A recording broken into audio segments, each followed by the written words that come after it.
हाँ जी, देखिए पिछले दो लेक्चर में आपको बॉयल्स लॉ, चार्ल्स लॉ और प्रेशर लॉ, इन तीनों को आपको डिटेल्ड स्टडी आपको कराई गई। अब हम आपको पढ़ाने जा रहे हैं फोर्थ लॉ, एवोगैड्रोस लॉ। बहुत ही इंपॉर्टेंट है, ढंग से देखिए। देखिए इसने कहा हमसे कि अंडर सिमिलर कंडीशन ऑफ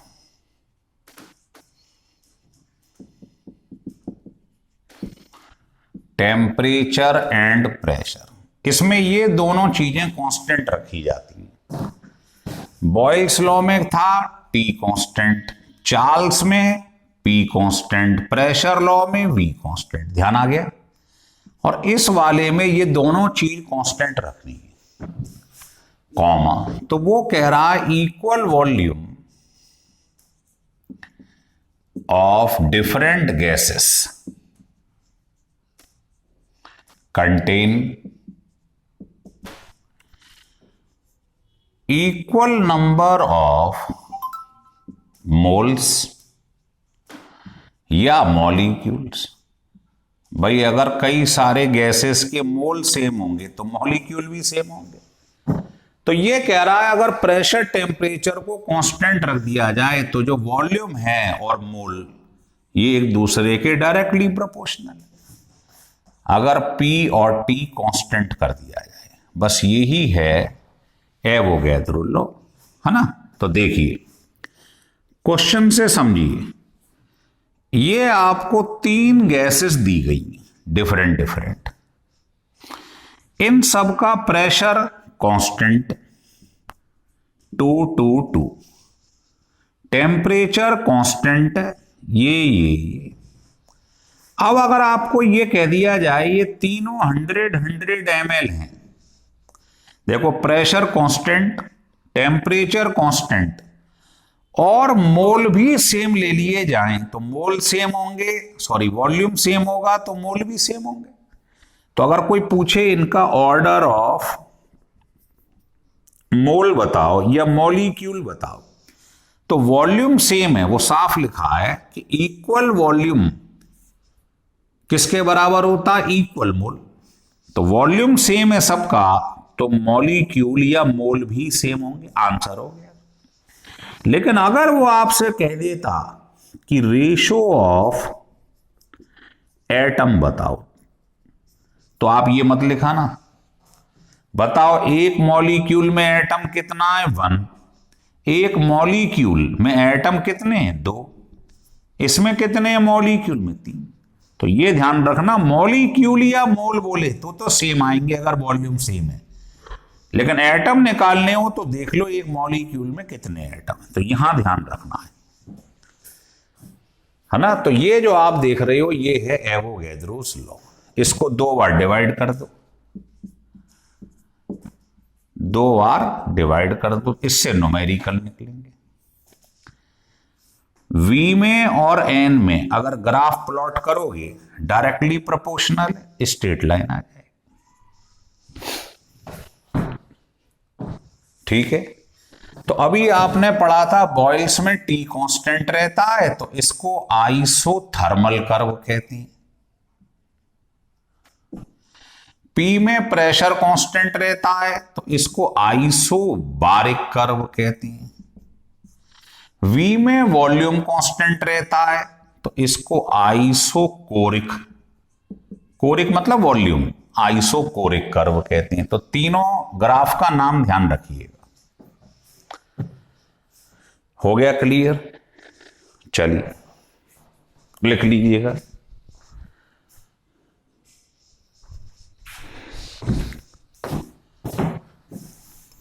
तो ये थे एवोगैड्रो के ऊपर क्वेश्चन। अब हेडिंग डाल दीजिएगा ideal gas equation. Ideal gas equation क्या करना है आपको? देखो बॉयल्स लॉ आपने पढ़ा है,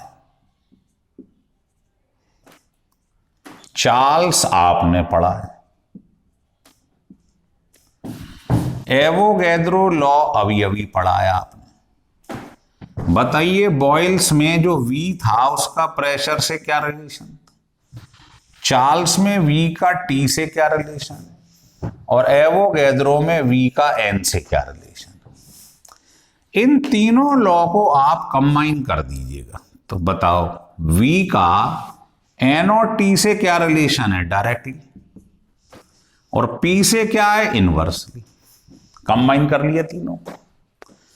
V का रिलेशन N और T के क्या है डायरेक्टली, तो V का रिलेशन N और T के तो डायरेक्टली, प्रेशर के इनवर्सली। तो आप सोचिए अगर मैं प्रोपोर्शनल हटा दूं तो एक कांस्टेंट लगाऊंगा, वो लगा दिया गया R। तो ये इक्वेशन आ गई PV इक्वल टू nRT। इसी को कहते हैं आइडियल गैस इक्वेशन। ये देखने में बहुत आसान लग रही है लेकिन इसकी वैल्यू रखना टफ है। देखो इसमें प्रेशर जो होता है उसको हमेशा एटमॉस्फेयर में लेना है, वॉल्यूम को लीटर में, n नंबर ऑफ मोल्स हैं, कैसे निकलते हैं, weight in gram upon molecular weight. R जो लिखा है इसका नाम है यूनिवर्सल गैस कांस्टेंट। इसकी वैल्यू को नेचर ऑफ द गैस से कोई लेना देना नहीं है, it is independent the nature of the gas. Nature of the gas से क्या मतलब है, चाहे मोनो एटॉमिक हो, डाई हो, पॉली हो, R की वैल्यू फिक्स रहेगी। चाहे कोई भी गैस ले लीजिएगा आप, मोनो, डाई, पॉली, कुछ भी हो, नेचर से कोई लेना देना नहीं है R का। किस पर डिपेंड करती है, it's depend on unit of measurement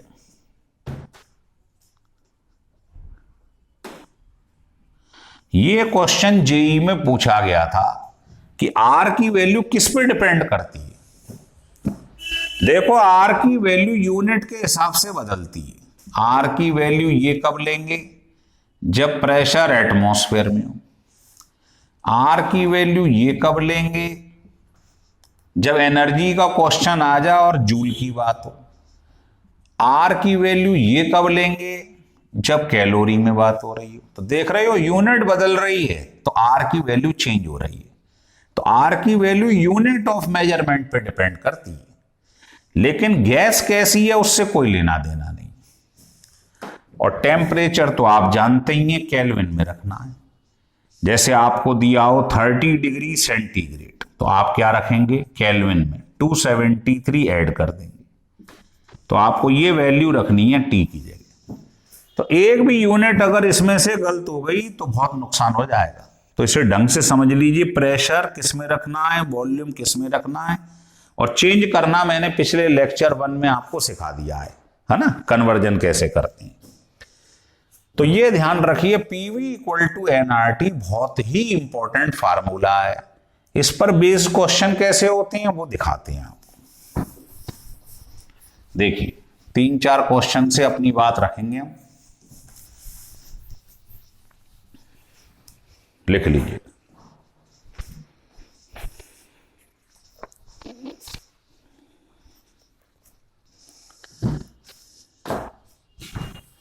question 1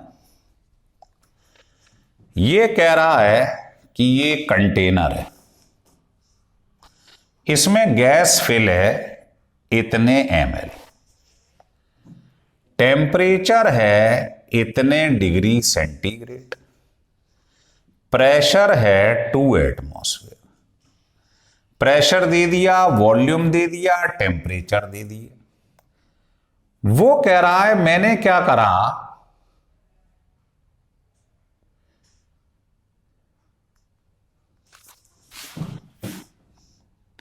इसको हीट कर दिया।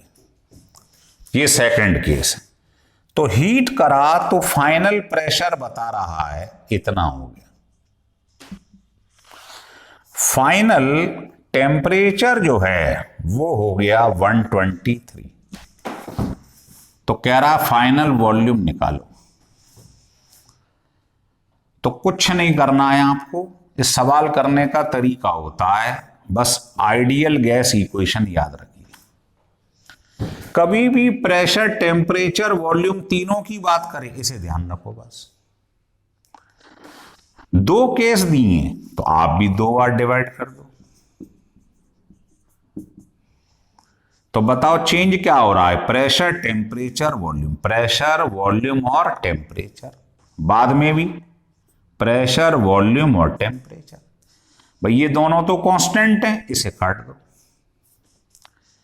P1 दिया है, यस। V दिया है, यस। चेंज करने की जरूरत नहीं है, क्योंकि देखो ये रेशो है, जो यूनिट यहां रखोगे वो यहां रखनी है बस टेम्परेचर ध्यान रखना, ये हमेशा केल्विन में रखती है। तो P2 कितना है? 0.5।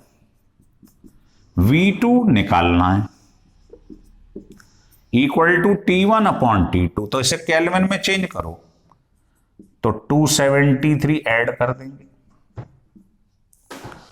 ऐसी T2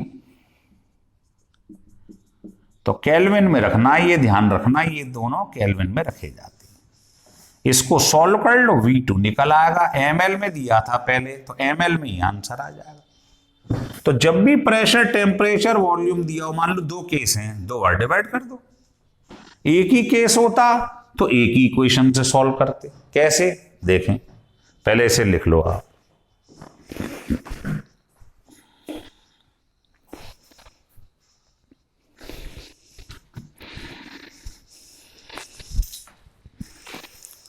देखिए, मान लो एक ही केस होता तो कैसे करते? देखिए,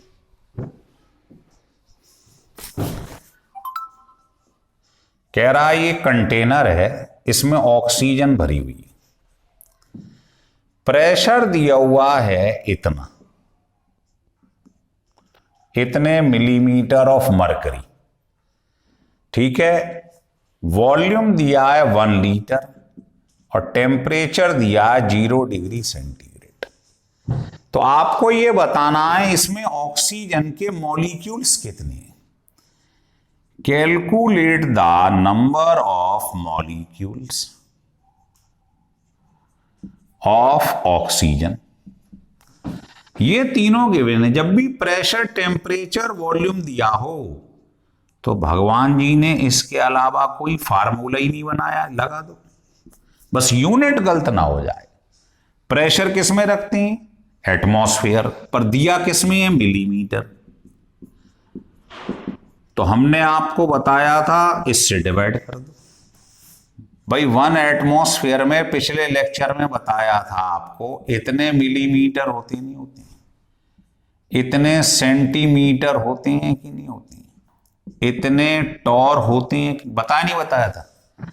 तो बताइए, इतने मिलीमीटर जो थे उसमें तो 1 एटमॉस्फेयर था, तो बताओ इतने मिलीमीटर में कितने एटमॉस्फेयर होंगे? डिवाइड कर दो।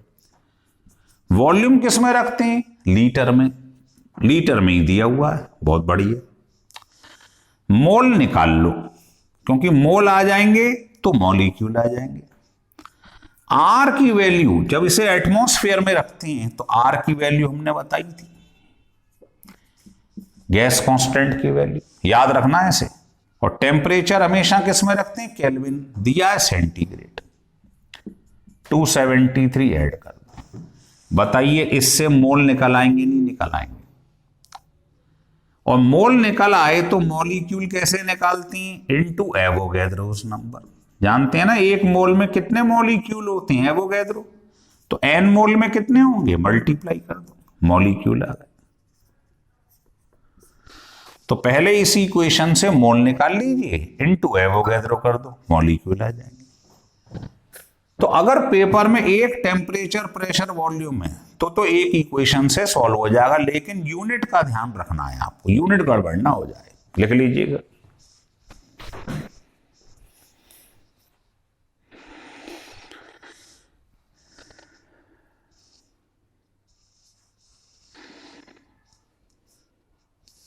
लिख लिए। और क्वेश्चन देखिए, जितने ज्यादा क्वेश्चन करेंगे उतनी मास्टरी होती जाएगी। देखिए थर्ड क्वेश्चन, ये कह रहा है एक वेसल है, एक वेसल ये, ठीक है।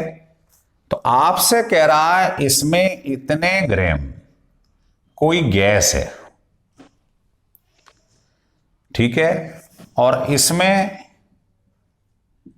इतने ग्राम हाइड्रोजन गैस है। इसमें बता रहा है, इसमें नहीं बता रहा है। और आपसे कह रहा है दोनों का वॉल्यूम सेम है, वी है, वी सेम वॉल्यूम। ये दिया हुआ है टेम्परेचर 25 पे, ये दिया है 17 डिग्री सेंटीग्रेड, ठीक है, और दोनों का प्रेशर भी सेम दे रहा है। तो कह रहा है ये बताओ इस गैस का, अननोन गैस का मॉलिक्यूलर वेट कितना होगा। तो जब भी टेम्परेचर, प्रेशर, वॉल्यूम की बात करें तो मैंने अभी अभी आपको बताया था कुछ नहीं करना है। दो केस हैं, दो बार डिवाइड कर दो। एक केस हो तो एक बार लिख लो, दो केस हो तो दो बार डिवाइड कर दो। अब देखो प्रेशर सेम है, वॉल्यूम सेम है ना, तो ये कट जाएगा दोनों। आर होता ही सेम है, कांस्टेंट है। अब चेंज क्या हो रहा है, वेट, मतलब वेट गैस अलग है तो मोल चेंज हो रहा है, टेम्परेचर चेंज हो रहा है। तो यहां 1 लिख लो, यहां 2 लिख लो, उधर ले जाओ क्रॉस मल्टीप्लाई से। तो बताइए ये सॉल्व हो गया कि नहीं हो गया। एन मोल कैसे निकालते हैं, weight in gram upon molecular weight. Temperature kelvin में 273 ऐड कर दो। N2 मोल कितने हो जाएंगे इसके, wait in gram upon molecular wait, और टेम्परेचर इसका कितना हो जाएगा 273 ऐड कर दो।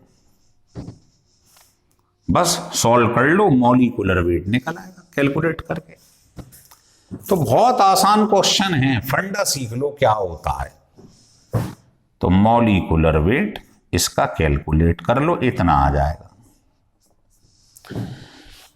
ठीक है। तो जब भी प्रेशर, टेम्परेचर, वॉल्यूम की बात करें इस फार्मूले को लगा दो। दो केस दिए हैं तो दो बार डिवाइड कर दो, तो जो चीज सेम होंगी ऑटोमेटिकली कट जाएंगी। लिख लीजिएगा,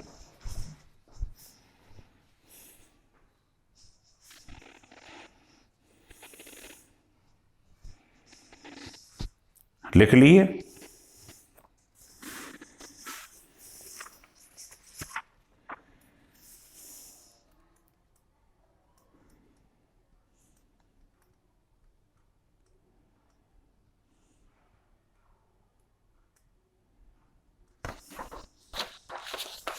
देखिए अब एक क्वेश्चन देखिए जो हर बार पेपर में आता है और 2-3 बार आ चुका है। वो क्वेश्चन ये है, क्वेश्चन नंबर 4। ये कंटेनर है, कह रहा 2 ग्राम इसमें कोई गैस थी ए, टेम्परेचर था इतना और प्रेशर था इतना, ठीक है। अब वो कह रहा है मैंने क्या करा, इसी में वॉल्यूम सेम है, ये भी वी है, ये भी वी है। कह रहा इसी 2 ग्राम गैस जो ए थी इसमें 3 ग्राम गैस बी और डाल दी, तो फाइनल प्रेशर जो है वो इतना हो गया। फाइनल प्रेशर इतना हो गया।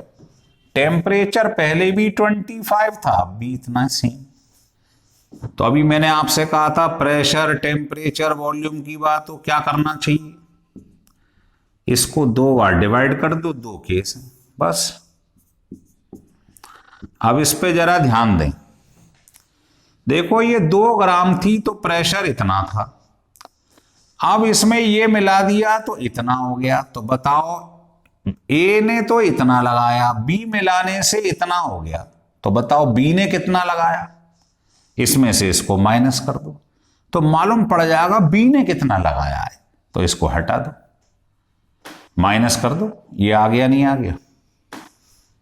एक तो मेथड ये है, कि आपने देखा ए लगा रहा था इतना, बी मिलाने से हो गया इतना, तो है ना 1.5, तो बी ने कितना इंक्रीमेंट करा 0.5। तो देखिए पहले प्रेशर 1 P1, बाद में प्रेशर चेंज हो रहा है P2, वॉल्यूम सेम है, टेम्परेचर सेम है, तो जो सेम हो उसको काट दो, आर तो रहता ही सेम है, काट दो। पहले मोल अलग है, गैस अलग है, बाद में अलग है, तो बस ये लगा दो, खत्म क्वेश्चन। जो चीज सेम होगी वो ऑटोमेटिकली कट जाएगी। तो प्रेशर पहले कितना था 1, बाद में पहले इसके मोल क्या होंगे, वेट अपॉन मॉलिक्यूलर वेट, और इसका मोल वेट अपॉन मॉलिक्यूलर वेट, इनका रेशो ही तो निकालना है मॉलिक्यूलर वेट का, सॉल्व कर लीजिएगा। ये आंसर आ जाए, रेशो निकालना है तो कुछ नहीं करना है, 2 केस आ जाए 2 बार डिवाइड करो, जो चीज सेम होगी ऑटोमेटिकली कट जाएगी, आंसर आ जाएगा। हो रहा है क्लियर, लिख लीजिएगा।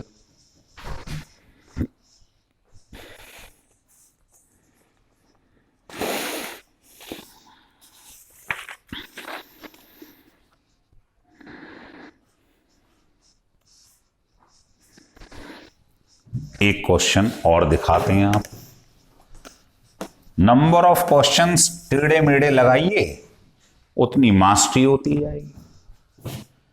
देखो ये एक ओपन वेसल है, वो कह रहा है इसका टेम्परेचर इतना था, और मान लो इसमें जो गैस थी उसके मोल n थे, मान लो। वो कह रहा है मैंने क्या करा इसमें, है ना, तो वो कह रहा है मैंने इसको हीट कर दिया। तो हीट करने पर जो भी गैस होगी उसको हीट कर दिया। तो कह रहा है हीट करने पर मैंने क्या देखा कि इसमें से जो गैस थी n मोल, उसमें से 2/5 एस्केप कर गई, बाहर निकल गई। कितनी? 2/5। तो बताओ बची कितनी? पहले n थी, इतनी एस्केप कर गई, तो बची कितनी बताइए। तो अब इसके अंदर गैस इतनी रह गई, पहले n थी, इतनी एस्केप कर गई, ये रह गई। तो कह रहा ये बताओ किस टेम्परेचर पे आपने इसे गर्म किया था। तो अभी 2 मिनट पहले ध्यान है आपको, मैंने ये प्रूफ करके दिखाया था, PV = nRT। तो पहले कितने मोल हैं, ये टेम्परेचर केल्विन में, ये बाद में मोल कितने, और T2 निकाल लो, बस सॉल्व कर लो, आंसर आ जाएगा। तो इस टाइप के क्वेश्चन, जैसे ये देख लिया मोल चेंज हो रहा है, टेम्परेचर की बात कर रहा है, तो रिलेशन लगा दो। हो गया क्लियर?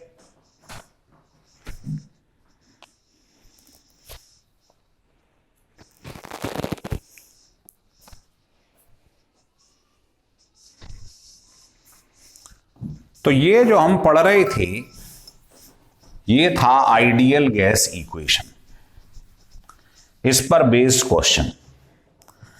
अब तक हमने पढ़ लिया है Boyle's law, Charles law, pressure law, Avogadro's law, ideal gas equation. पिछले 3 लेक्चर में हमने इसको कंप्लीट कर लिया है। अब नेक्स्ट लेक्चर नंबर 4 में हम पढ़ेंगे डाल्टन लॉ, है ना, और ग्रेहम्स लॉ, ये चीज पढ़ेंगे। तो अगर ये वीडियो आपको अच्छा लगा हो तो इसको सब्सक्राइब और लाइक जरूर करिए, है ना, फॉर मोटिवेशन। और इसको स्टिल कर करके न्यूमेरिकल को सॉल्व करिए, बड़ा ही इंपॉर्टेंट चैप्टर है, ये बता दें आपको।